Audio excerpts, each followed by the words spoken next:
Hi, welcome to Believe in Clemson Football. I'm Will Vandervort, Alex Dodd, my extraordinary producer, joining us for another. Try to make full sure this week to keep both of us on the stream and the right person who's supposed to be there and the person who's leaving to take off at the right time. That's part of being an extraordinary producer. You got to make mistakes.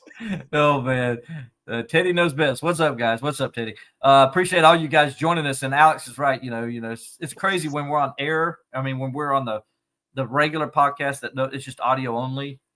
You can have those kind of things and nobody notices or understands, but when we're doing this live, like we do each and every week on YouTube, on the Clemson Insider YouTube channel and on Facebook, this happens. And everyone, things are going to happen. You're doing stuff live, and that's the beauty of live. They used to say live television or live radio, right? But live podcasting, it's the same kind of thing. You can't mess up, right? Yeah, I mean, we're going to mess up. I mean, I feel like we've done that enough. People know. Maybe that's what you guys like about us is that we're not, trying to be Mr. Perfect or anything. Yeah, there's no like some podcasts, they have editors and they go back and edit and bleep stuff out and all that. We're just raw, baby. It's coming at you raw. And we're not like some people that are like college football coaches that maybe like dye their beards. Like you can see Will, he's got a little bit of gray in his beard because he's old, but he's not going to like put a black Sharpie on it so that he looks untrustworthy like certain national championship winning football coaches do. Who are you talking about? I can't imagine who you're talking about. Maybe it was something that happened last night. Speaking of last night, we're going to talk about that, the national championship game.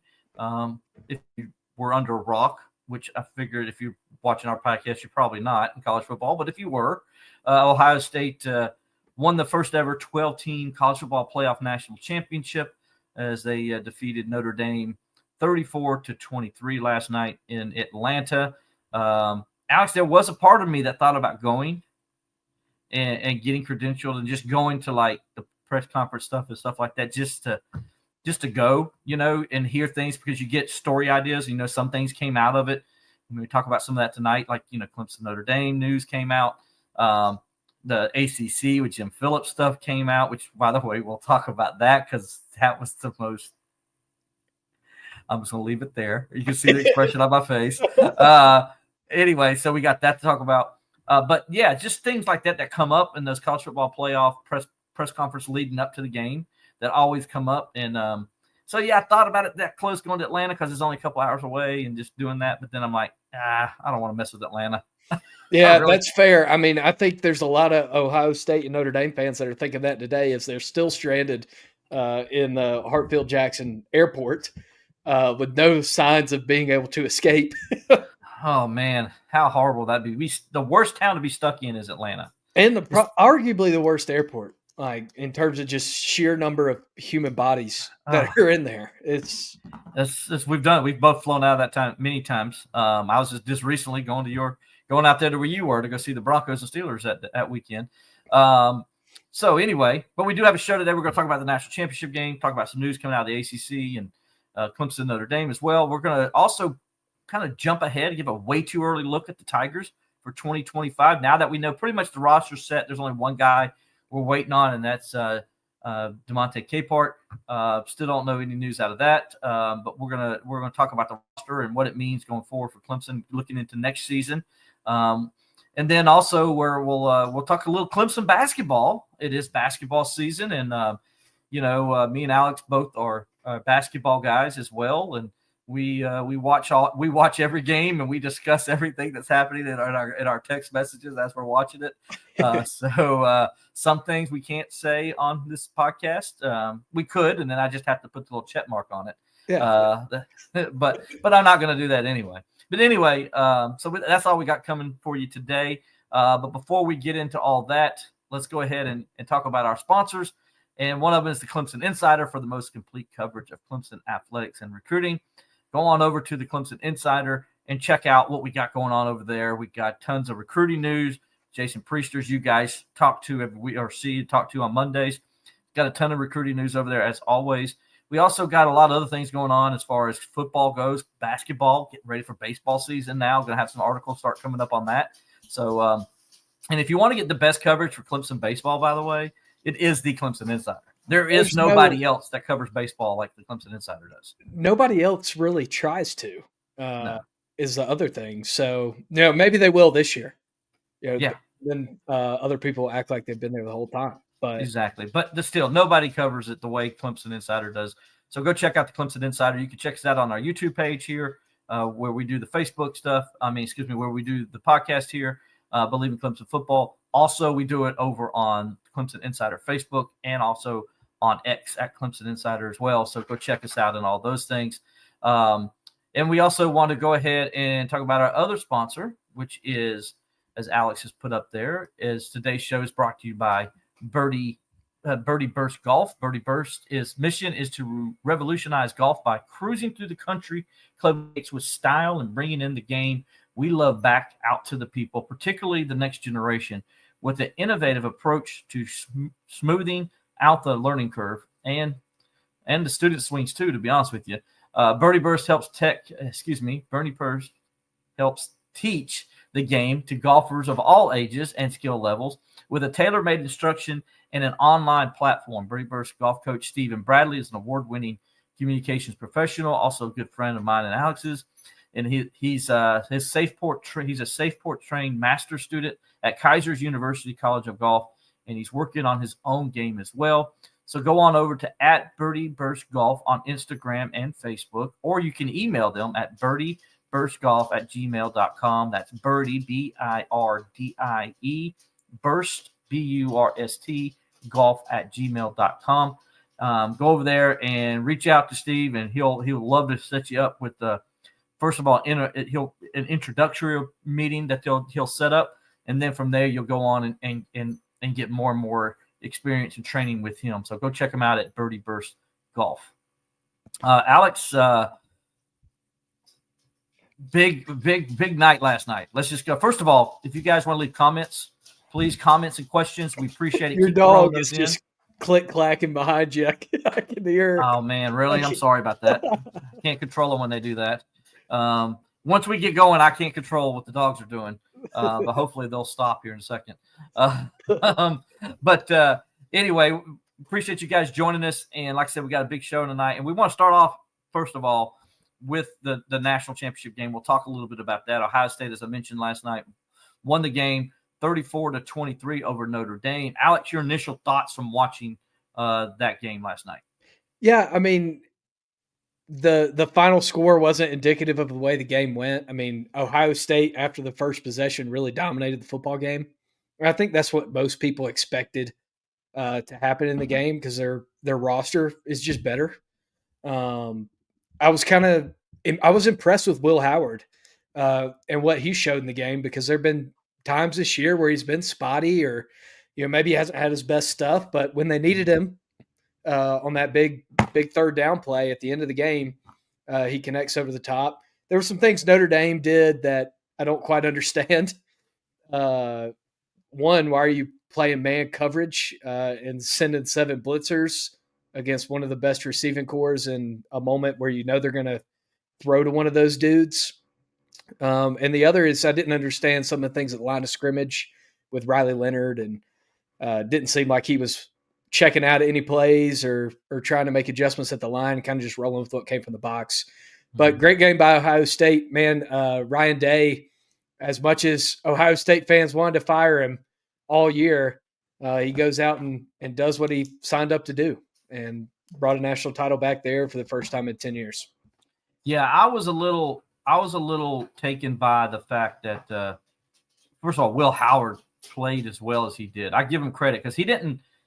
I know his stats looked pretty good against Texas, but he didn't play that good of a game against Texas. In other words, what I mean by that is he did struggle reading the zone, and he struggled in other areas of the game. Where last night I thought Notre Dame would use that tape and try to see if they could get him to struggle more, and he didn't. And I give him credit, man. He played a great game. I think he completed the first 13 passes last night, and that really kind of got them going, got that offense going, and then that allowed the running game to really get going for them. And you saw them take advantage of that in the second half with that 75-yard touchdown run.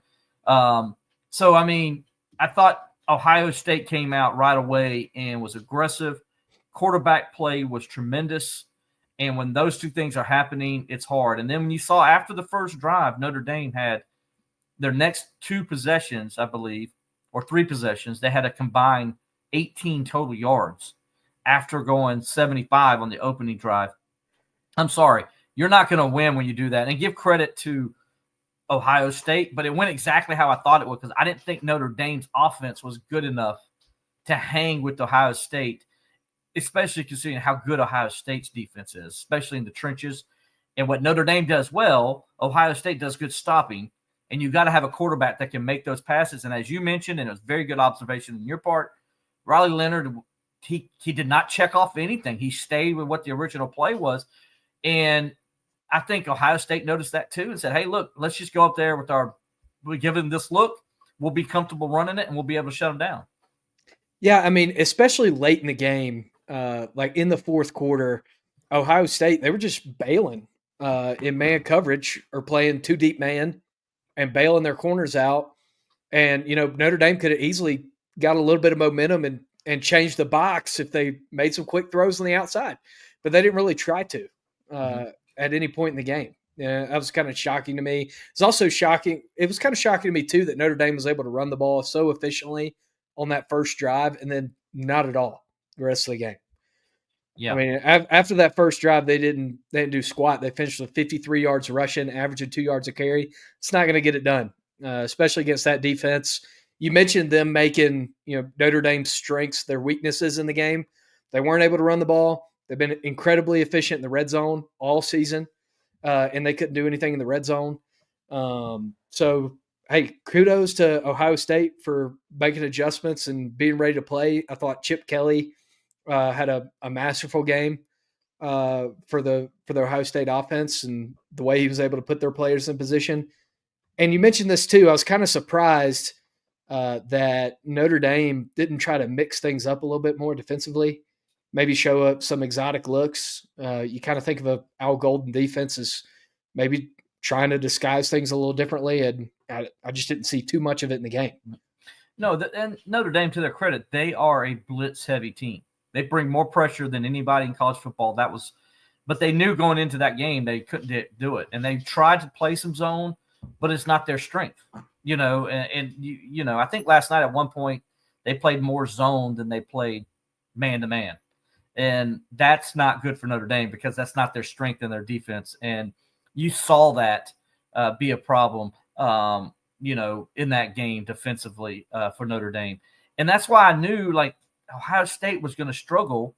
I mean, Notre Dame was going to struggle against Ohio State because Ohio State, I thought, matched up really well against Notre Dame's defense because of what Notre Dame likes to do, what they can't do.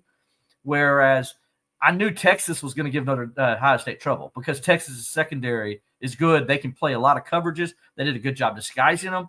Notre Dame wasn't disguising their coverages.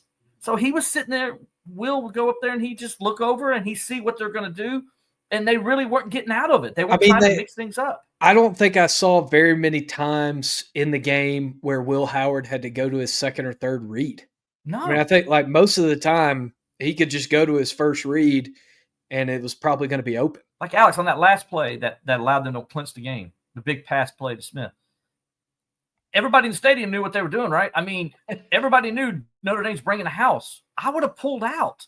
I would have looked like I'm bringing a house, and then I would have pulled out and I would have had safety over the top or something on him just to kind of – because that's what Howard did. He saw the one look. He saw the linebackers, and he says, okay, they're in man. They're going straight man. They're cover zero. I'm just going to throw it to my best guy. I tell you what I'm not doing in a game where I'm playing against one of the best receiving cores that maybe college football's ever seen. I'm probably not going to play a lot of cover zero unless I have the best DBs in the history of college football, and Notre Dame has not had that. And I'm definitely not going to press him. What are you doing? You got to hit him. You got to press him on that play. Yeah, you got to jam. If you're going to play cover zero, you got to jam the heck out of that guy. And you don't let him get off the line free and just run down the field. He's going to run past your guy, which he did.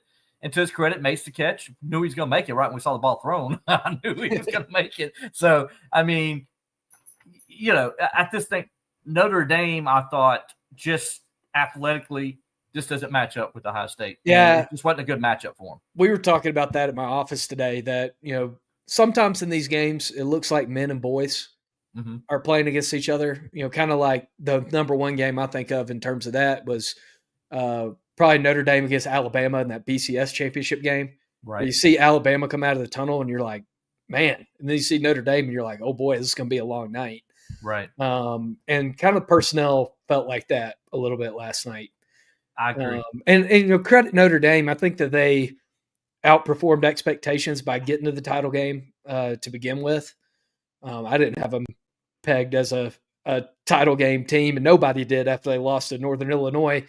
But credit to them for making adjustments and figuring it out. But yeah, it wasn't going to happen last night. It wasn't. And as you brought up here just a second ago, Brad Woods says, I was shocked at the lack of targets to Love. I agree.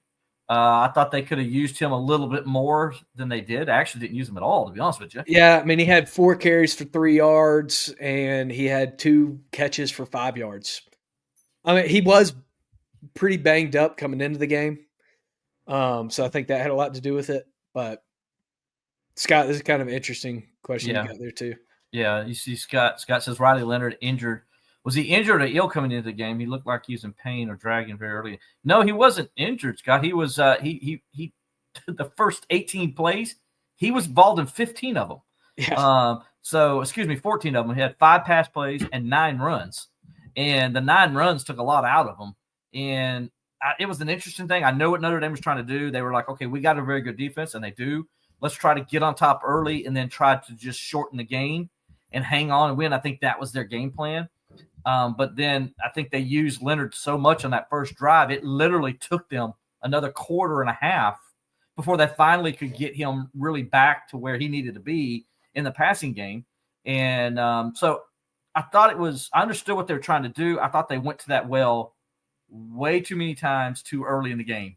And Ohio State says, well, they're telling us they can't run the ball unless Riley Leonard's involved. So we're just going to shut down Riley Leonard from this point on. And that's what they did. Yeah, I mean, they have a great defense. I saw it was mentioned earlier. I believe it was Brad again. $20 million, anything outside of a title is a waste of money. Now, I'm sure that most Ohio State fans, probably all of them, would agree with you on that. I do think maybe the money piece of this Ohio State team, I think it's a little overblown because they spent most of their money on retention. This isn't Ole Miss that went and got a whole new roster. They picked up a couple really big pieces. Quinshon Judkins, he was great for him all season. He was great for him last night. Will Howard, obviously. But most of their money was spent on retention. Also, this is college football now. If you want to spend $20 million, if you got the money, go for it. That's the rules. So, Brad, this was interesting, too, that this came out after the game about Al Golden potentially being a finalist for the Bengals defensive coordinator job.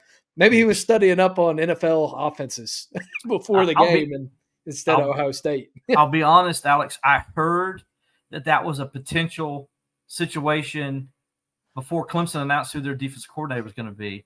I heard some of the rumor mills we heard coming down the pike, as the information we were getting was, Golden's going to interview for the DC job at Cincinnati. So that was what, 2 weeks ago almost? Yeah. That was before the semifinals. I heard that was a possibility just from people we were talking to. So not surprised by that news at all when they came out. I was not surprised at all. It was more like I expected that to happen.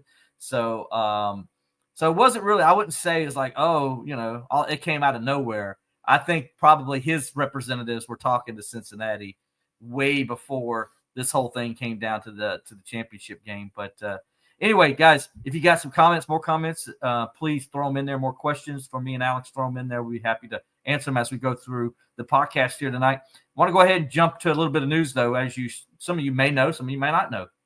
Clemson in the final AP coaches poll came out today, and Clemson ranks number 11 in the final coaches poll and number 14 in the final AP poll. Me and Alex were discussing this before the podcast happened. Alex, very surprised that Clemson won the ACC championship. Clemson beat SMU in the ACC championship. Both teams went to the college football playoff. SMU got destroyed in their game at Penn State, and Clemson was a 4th and 1 on a foot from making it a 7-point game against Texas in the fourth quarter, and yet Clemson in this stupid writers poll, and I can say that because I am one, a writer that is, not a pollster, but I am a writer, in the stupid writers poll fell behind SMU. What in the heck are they doing, Alex? Yeah, who knows? I mean, Clemson fell 2 spots. BYU went up 4. Ole Miss goes up 5 spots for beating a horrible Duke team with half their players gone. None of these polls ever make any sense at the end of the year outside of like the top 5 to begin with. But, how on earth could you see Clemson, given number 4 Texas in your mind, a run for its money on the road in the playoff? I would say number 3 Texas probably. But. Yeah, number 4 in their poll, right? Texas. Give them a run for their money, and then you bump Clemson down 4 spots and let SMU jump them. But hey, such is life. But hey, you know why it is? It's because they had to make sure that Ole Miss got credit for beating that really stingy Duke football team with half their players missing. If you're in the rankings, which tells me if SMU jumped Clemson, that means the majority of the people in the poll ranked SMU ahead of Clemson. Why? They played head-to-head. Clemson won. They both, in their next game, the other being SMU, got its butt rung by Penn State, right? And Clemson was right there in the fourth quarter, down a touchdown with a chance to make it a touchdown game again against Texas. I mean, I don't understand, Alex. What's going on? I don't think it's an unreasonable expectation to expect a team that goes toe to toe with one of the best teams in the country to be ranked in the at least with their playoff seeding at the end of the year. I don't think that's an unreasonable expectation. I definitely didn't expect Clemson to be, like in the top 10 or anything like that. Interesting note from Scott that Reese Davis ranked Clemson number 22. That's a little surprising there, isn't it? Well, Reese kept saying, Clemson snuck into the ACC championship, which was a bunch of bullcrap, as I again say, because you can't sneak into something when you had a better record than that other team. Yeah. Clemson just happened to finish their regular season, ACC conference season, 2 weeks ahead of Miami. But Clemson had a better record than Miami. They didn't win a tiebreaker. They didn't win because points against defense and all that bull crap, that stuff that people have out there as tiebreakers. They won because they were 7-1 and Miami 6-2. But Reese Davis, every time you listen to him, college football player, well, Clemson snuck into the playoffs. They snuck into the ACC championship game and snuck into the playoffs. No, Reese, they didn't. They earned their way in. They had a better record. They went on to win the conference championship. So, like, guys like that, and once they say that, everybody believes that to be true. That's the perception out there. And so the sports writer in where you're at in Colorado Springs, and the sports writer in San Diego, and the sports writer in Oregon, and the sports writer in Montana, those guys believe that too. Well, that must be right. And they don't go check it out for themselves and do their homework like I used to when I was a pollster. I would do my own homework, and I base my opinion based only on myself, not on what somebody else tells me. People don't do that no more. People are lazy out there. And so, and then there's also the Dabo Swinney hate. I know this for a fact because I've talked to other sports writers that cover other teams around the country, and they told me, man, it must suck covering Dabo Swinney. What a horrible person he is. And I'm like, what? Where do you get that from? And they're like, well, we see all the stuff he says and what he says. I'm like, first of all, he's strong in his faith. And second of all, people ask him direct questions and he answers it honestly. As a reporter, I love that Dabo Swinney answers questions. Now, he may not say what I want him to say all the time, answer it the way I would like him to, but I love that he gives me an honest answer and tells me his opinion on something. And then I say to him, he's also a very good guy. He's like a really nice guy. Like, you would love to have a beer with this guy kind of guy. Like, so why in the world you like make these false assumptions just because you got a different political view than he does? Or maybe you're atheist and he's Christian. That shouldn't matter in your opinion on how you judge somebody. But they do. And people around the country, other writers, think Dabo Swinney must be a horse's ass to work with. And that's not the truth. He's actually one of the easiest person to work with. And I tell those writers that all the time. I said, you guys have no idea. You're listening to what somebody else tells you, and you're thinking that to be the gospel instead of asking the people who actually work with the guy. And working with Dabo Swinney is easy. It really is. It really is easy working with him. He helps the media out a lot, does a lot of things for us, and, got nothing but love for Dabo when it comes to how he treats us in the media. Yeah, 100%. The other thing in this that really, really irks me in this poll is you have a team like Tennessee that's in the top 10 in the AP poll. And it's like, what did Tennessee do that Clemson didn't do? Mm-hmm. They didn't play for their conference championship. It's pretty much the only difference between the two, because if Tennessee would have played for its conference championship, it would have lost, and Clemson and Tennessee would have the same record. Right. But that's the only difference between the two. That kind of frustrated me. The coaches usually seem to get this stuff a lot better than the AP pollsters do, because they're, less concerned. Because they played the game? Yeah, they played the game. They watch the games. They're watching film of these teams play. Yep. They're seeing them in cross film all year. They keep up with them. They know what's going on in their leagues. So yeah, I see a lot of people in here like, who cares about the AP poll? I agree. I've never understood the AP polls. I understand why we have one. Just don't understand the logic behind some of these picks. Right. No, I agree. And, some of this stuff is, again, the reason that irks me is just because when I look at things, I take into account each week is different.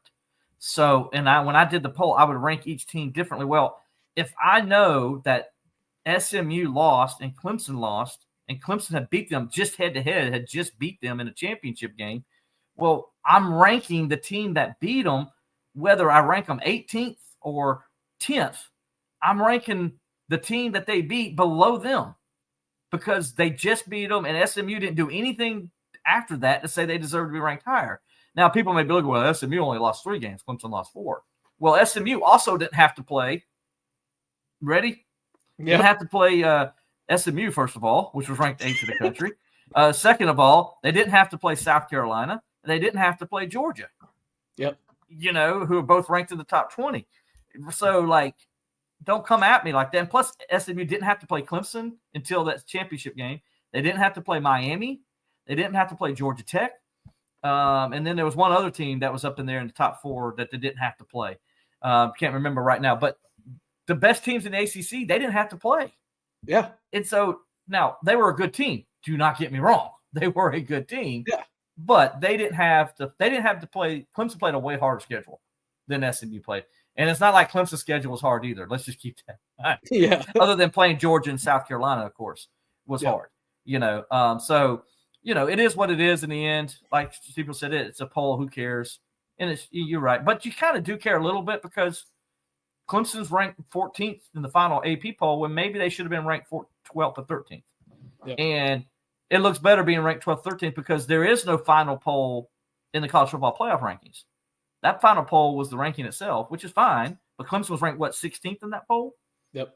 So the AP poll, you want to be ranked higher because that's the next game afterwards and what people think about you after the playoff. I wonder if that's going to change eventually, if they're going to start doing a final poll for the college football playoff ranking. I don't know if they will or not because you played out on the field. Yeah. So I think that would kind of fly in the face of what they want it to be. But who knows? I doubt they'll do. I just seriously doubt they'll do it. I could see in the future the possibility that maybe they do like reseeding after the first round or something like that. I could see that happening in a 12-team playoff.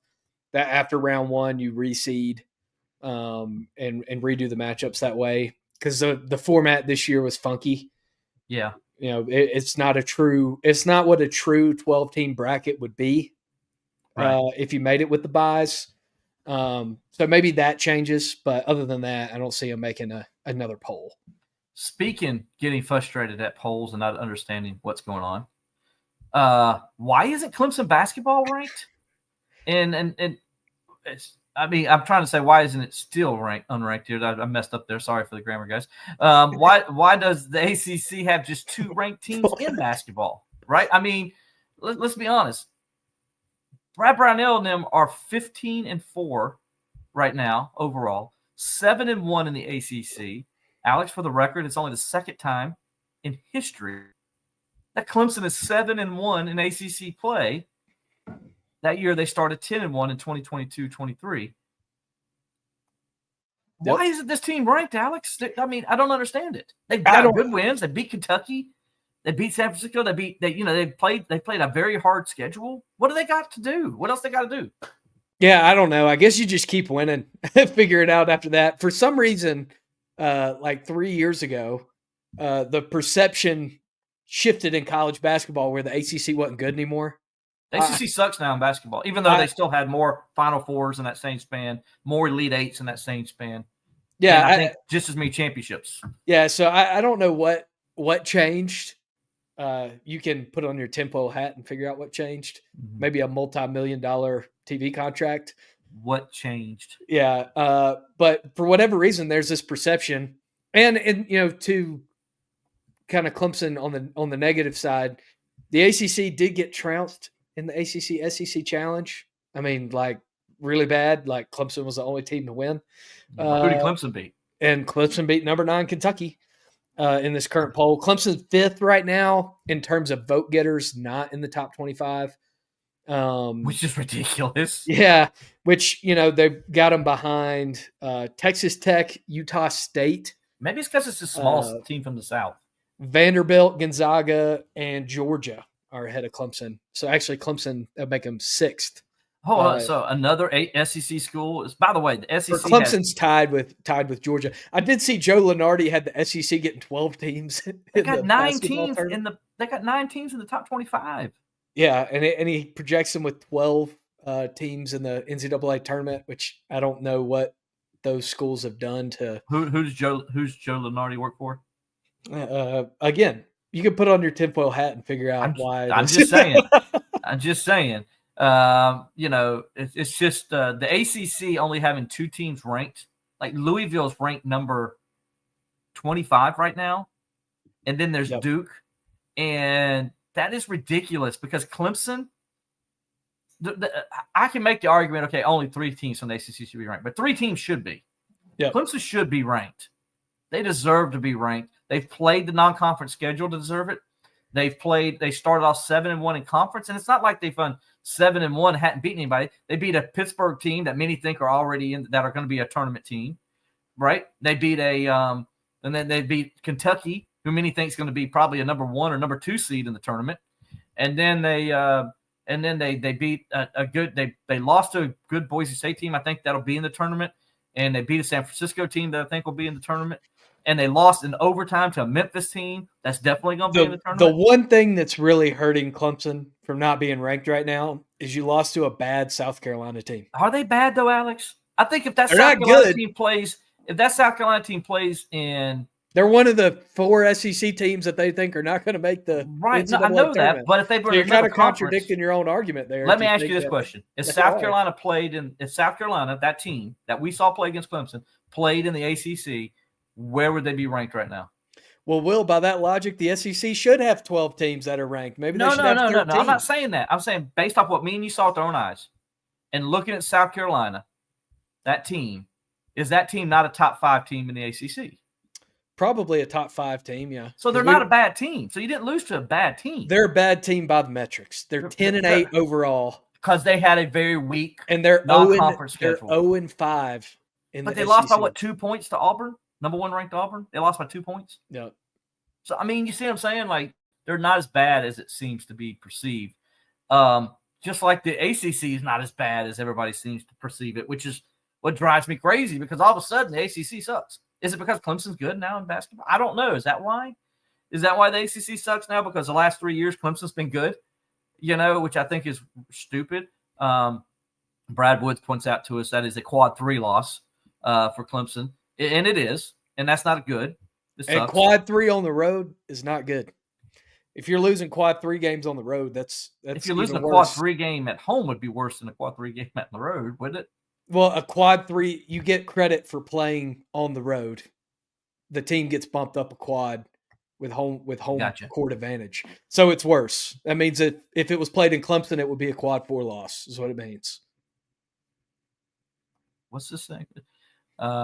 Why should any media show the ACC respect when they see ACC fans trashing the conference constantly online. Well, first of all, ACC fans are not like SEC fans. They're not raising the flag. Yeah. South I Carolina mean, I down do there, have Columbia. this. I have this behind me, but it's not because I love the ACC so much. It's because it was free. Right. I got one similar upstairs. Yeah. It's the ACC people like Clemson. You never see Clemson like raising the banner in the ACC. Like never has. That's why they're suing the conference to get out of it. To be honest with you. And so it's like it's not just Clemson that fans that are that way.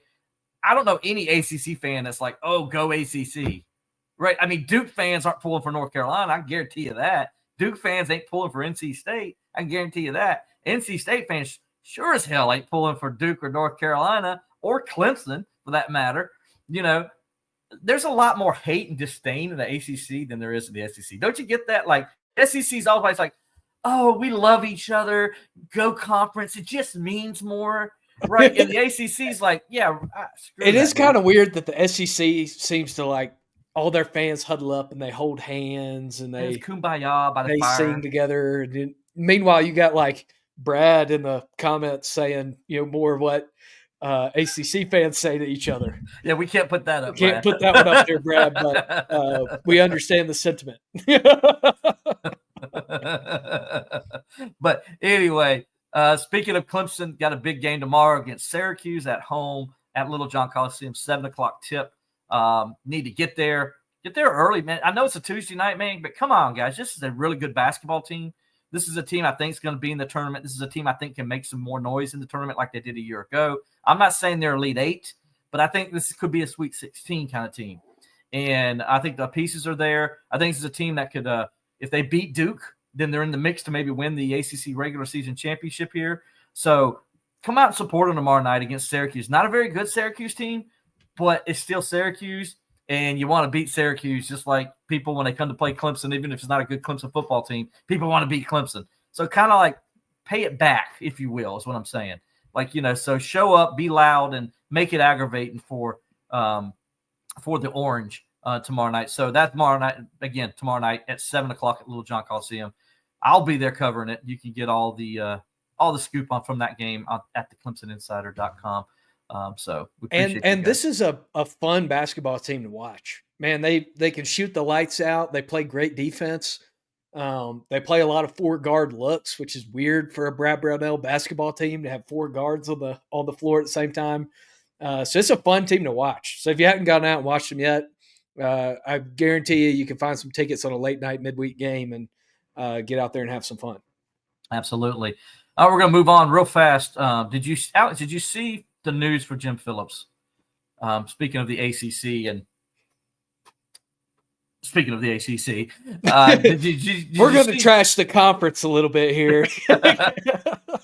What is he doing, dude? Like, first of all, if y'all don't know, Jim Phillips comes out this week before the conference, this weekend before the national championship game, and he's asked about what the conference is doing to maybe create some future revenue, or they're worried about maybe the situation where SMU almost didn't get in the college football playoff this year, even though they were undefeated going into that game against Clemson. And so he says the college football playoff this year. In case you what? And they still made it. And they still made it, by the way. And so like he comes out and says, "Yeah, we're thinking about doing a model." And this week he's going to talk to the coaches about it, and then next week he's going to talk to the ADs about it.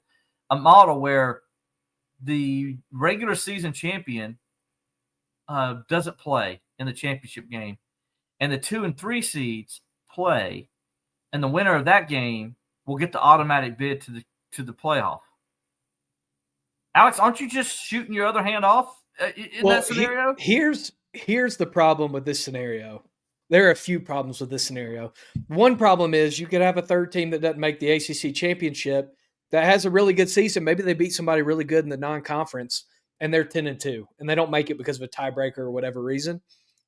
If you play in this scenario, that team could get eliminated, and then you're down to 2 playoff teams, which you would have been before if you did it the other way. Or you could have this. You could have your team that wins the conference run the table in league play. Mm-hmm. And they win the conference as an automatic qualifier.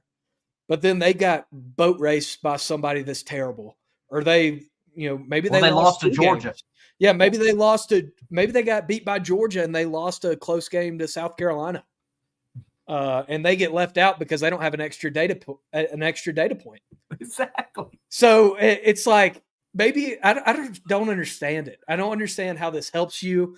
I get the thought behind it. Like, the thought behind it makes sense. It's like, we need to figure out how we can ensure that we get 2 teams in.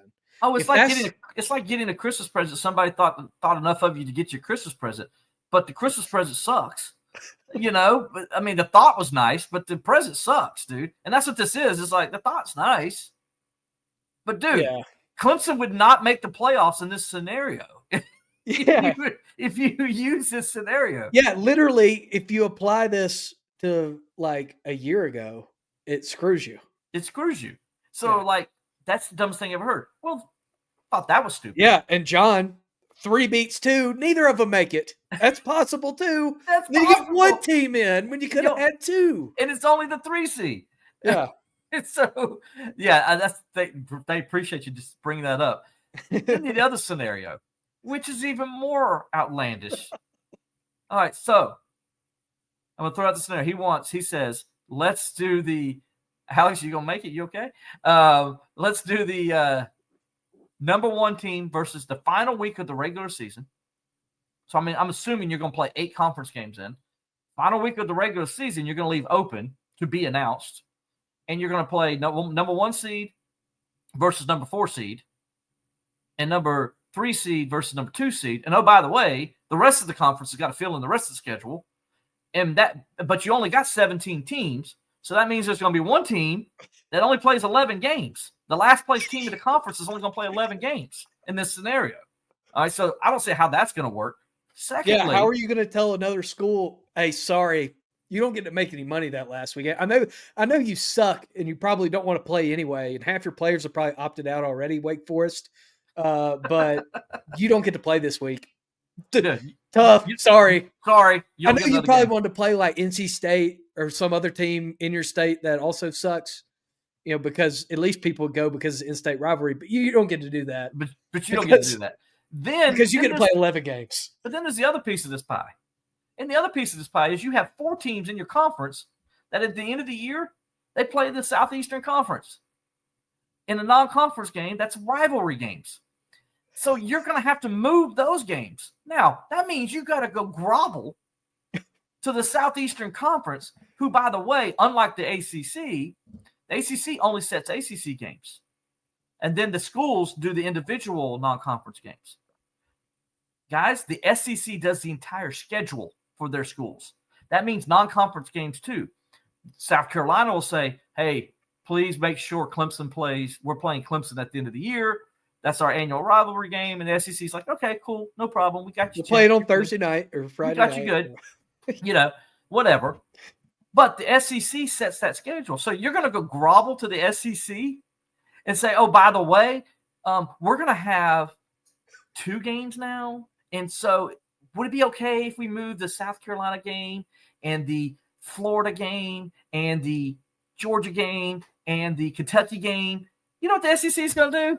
Kick rocks. They're going to say, dude, get out of here with your dumb self. Wait, I mean, what are you thinking, Jim Phillips? It's like, did you totally just miss that whole thing happen at the end of the year? And do you know what Clemson, if you're Clemson and if you're Georgia Tech and you're Florida State and, and you're Louisville, what it also means you can have certain years, if they don't do it right, that you could be losing a home game and losing money.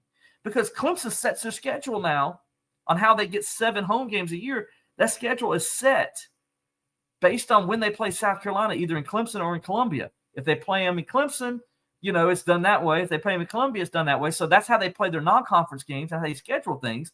So they have 7 home games every year. That's the goal, because that's how you make your money.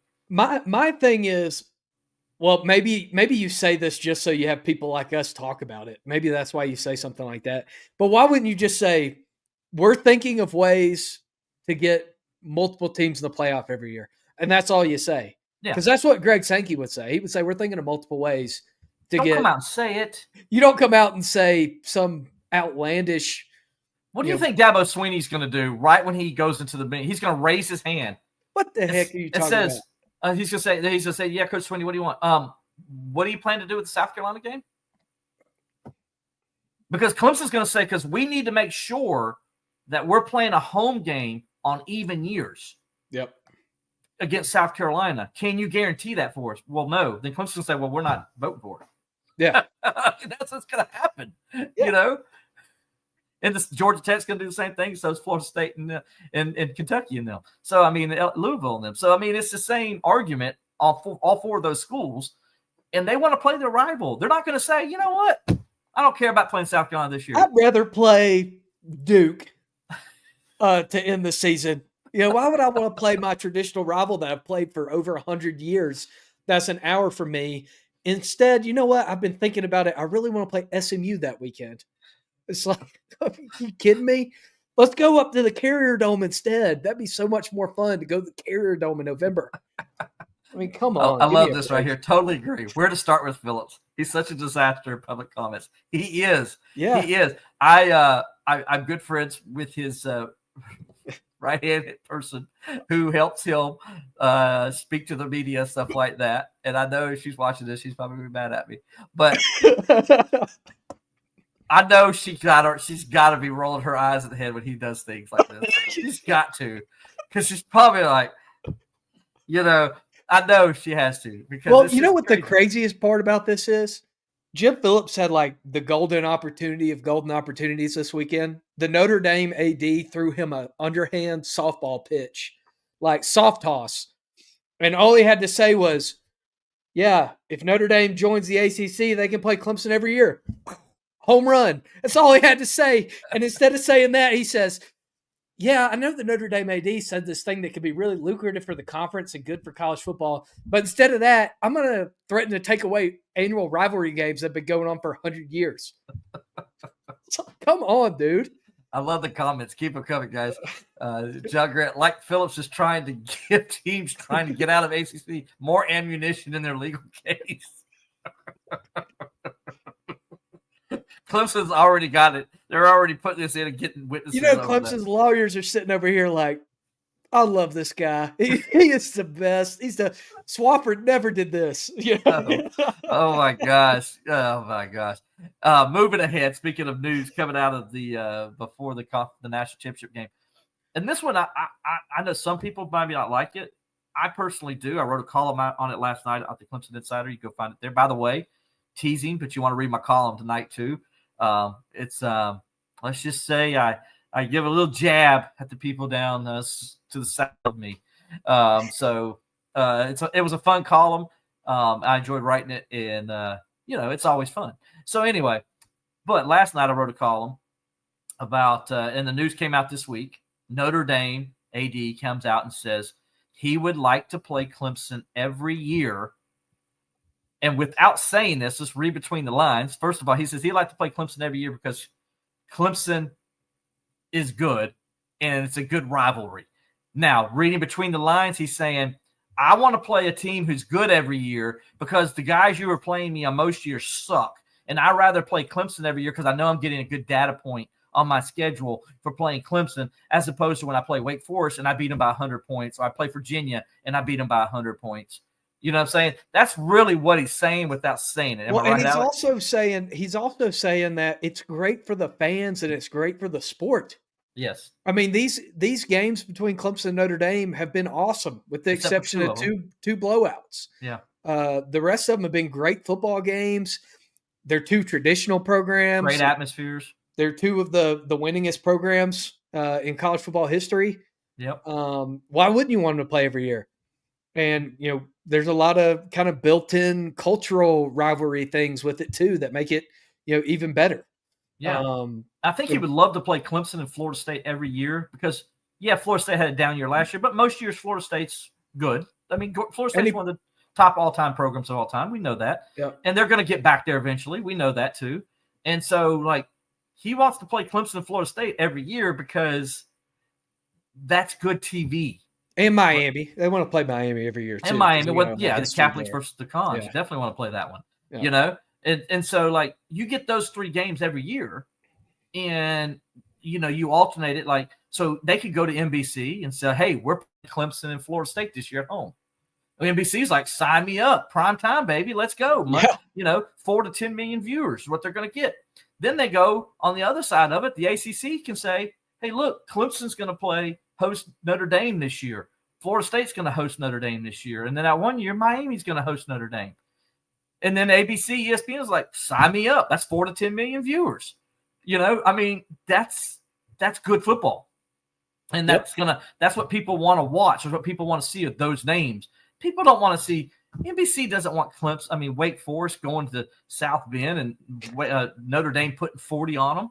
They don't want to see that. Wake Forest. I kind of feel bad now. We're taking a lot of shots at the Demon Deacons. Okay, well, poor little Demon Deacons with those 3,000 people. As I saw some mention Syracuse, even though Syracuse had a good year this year. Yeah. I saw some people mention Duke's name in there, even though they had a good year this year. But still, nobody watched it. Like when Notre Dame plays those teams, nobody watches it, and that's his point. He sees the numbers when Clemson plays; it's 4 to 10 million viewers. When Florida State plays, it's 4 to 10 million viewers. And seems like it'd be a win for the ACC if they could figure out a way ACC gets more revenue to get Clemson and Florida State a little bit more revenue. So I think it's going to happen. Now, I think it's good for Clemson because Clemson gets a good data point. Now, some people are saying, well, man, Clemson's going to have to play, Georgia and Notre Dame, or Georgia and LSU and Notre Dame and South Carolina. Yeah, but if Clemson wins 2 of those games or wins all 3, Clemson's the top 4 seed. Yeah, it's good for Clemson. Why is that a bad thing? Go beat them. Just line up and go beat them. Or if you win one of them and you play well in 2 of them. Look at how it works for the SEC. That's all you got to look at. Because you always get a good loss. You could be Alabama and go get your ass whooped by a horrible Oklahoma team, and you can still make your case to get in the playoff. Because you got a good loss. Yeah, so if Clemson, even though that was a bad loss this year. Right, but they also had a good loss or something. Didn't they have one loss that was really good? Their good loss was at Tennessee. At Tennessee, yeah, they had a good loss. Yeah. So they almost beat Tennessee at Tennessee. Yeah. Almost. Now they got their asses handed to them in Oklahoma, but that doesn't seem to matter. And they got beat by, what was it, Vanderbilt? For the first time in how many years? I didn't know that Vanderbilt even, had I thought they dropped their football program like 6 years ago, but all right, you know how long it had been since Vandy beat them? You know how long it had been? 40 years. Yeah. That's ridiculous, dude. Yeah. All right. That's ridiculous. And so that's just ridiculous. And so that's just horrible. Scott, good point. Your dad was a teenager. Okay. That's how long it was. Scott, good point here too, that, when you play those games, it helps you in recruiting. It's like the only thing that Clemson doesn't have on some of its peers in the SEC terms of recruiting is it doesn't have the ability to sell those big games. Yeah. But if you play them, then you can sell them. Absolutely. And then check this out. And I'm glad he brings that up. But like I've said this many times on this show, like Clemson, this is why Clemson's fan base doesn't get the credit it deserves. Clemson will fill up Death Valley when they're playing Wake Forest. And Wake Forest literally, and I mean this literally by the definition of what the word literally means, literally will bring 500 people to Death Valley. And so that means the rest of the 81,000 are Clemson supporters. Well, it would be nice to see, like Notre Dame come to town, and Notre Dame's going to bring 15,000 people with them. So it's not just 80,000 Clemson people, which is good, but it doesn't look good on TV necessarily that, all you see are Clemson fans in the stands. You don't see any of the other visit teams. If you go to the SEC, you do see 10,000 Ole Miss fans playing at Alabama. You do see 10,000 Tennessee fans playing at Arkansas. I like to see that some in Clemson too, to make the atmosphere better, right? It just makes the atmosphere a whole lot better. Yeah, and it would just feel more big time. It can get kind of, I know Clemson fans will point this out too. It can get kind of taxing to try to be like, oh, all right, we're playing, Virginia at home today, and it's homecoming or whatever. You got to find something else to get excited about because the football game's going to get ugly. Say that again. I'm sorry. You letting your dogs out? Yes. Say that again. So, you also got, what do you got to get up for when you're playing Notre Dame? You don't have to. You're going to wake up at 6 a.m, ready to go. You don't need Dabo to tell you to go get your biscuit and get your ankles taped when you're playing Notre Dame. Right.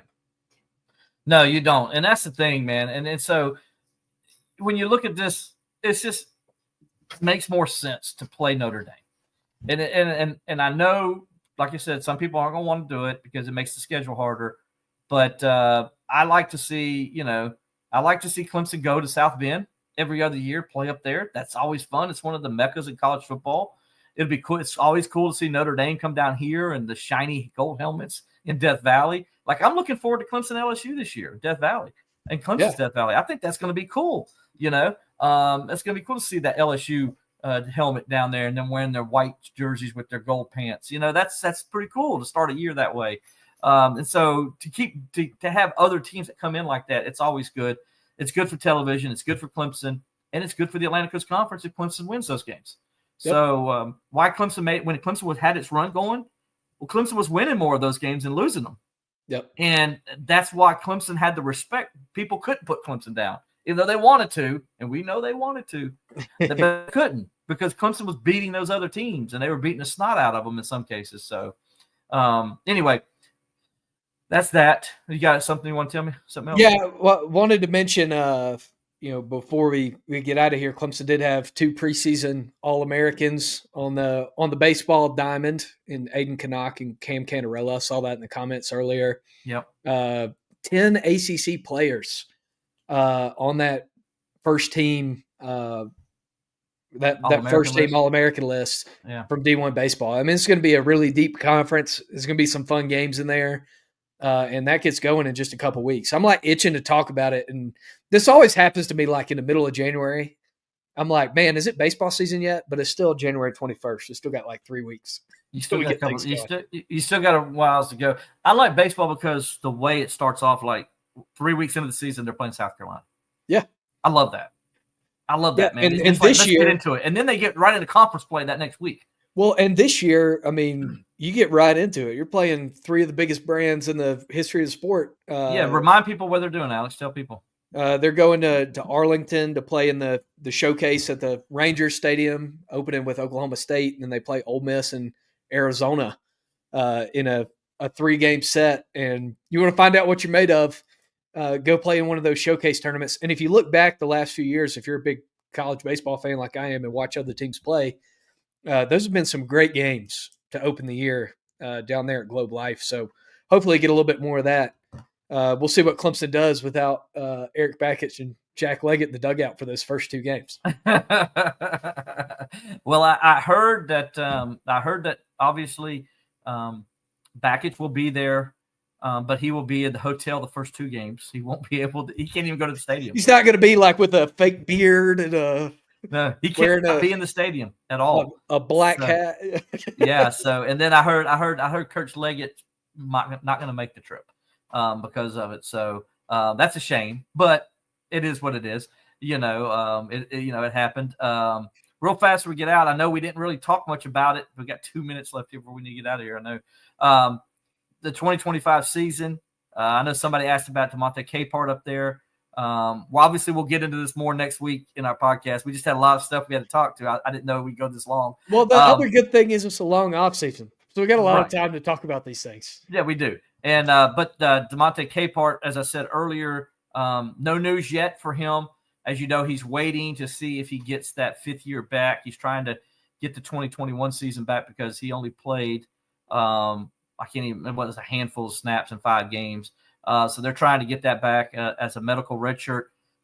They feel confident they get it back from what I've heard.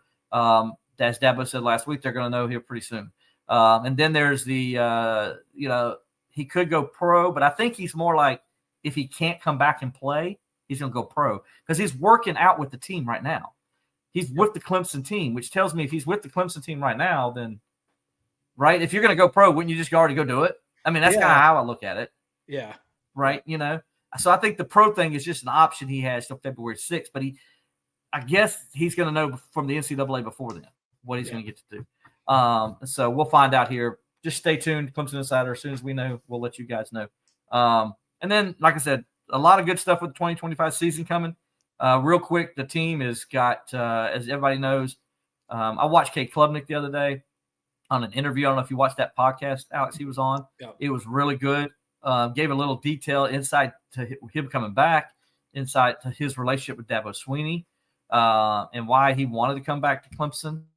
So he says, I wanted to win a national championship. And he says, I wanted to do it at Clemson. And he talks about his love for Clemson and his commitment to Clemson. And it made me like, not that I already liked Cade to begin with, but it made me like him even more because this guy is a true Clemson guy. He really is. I mean, Cade Klubnik could have gone anywhere he wanted to this offseason. There were schools that wanted him to become quarterback for him. Probably one or two we saw last night. Yep. that would like for him to be their quarterback next year. And he turned down all those ventures as people were coming at him, and he stuck with Clemson because he wants to win it here at Clemson if he's going to win a national championship. And he talks about his relationship with Dabo Swinney and what Clemson has meant to him. And it's a great podcast. If you guys go get a chance to go look that up, go find it. So yes, Capehart is enrolled in school. Alan Watts says Capehart also is enrolled in school. You have to be enrolled in school to practice. So he can't practice if he's not enrolled in school. So that is actual true. Somebody, John Grant says, not looking forward to LSU fans, worst fans in the history of sports in my experience. All I'm saying is that the bars in downtown Clemson better stock up. The LSU fans are coming. They better can drink, stock up because they drank Nashville out of beer when they went to Vandy the last time. So if they can drink Nashville out of beer, they can drink. Remember Omaha? Clemson.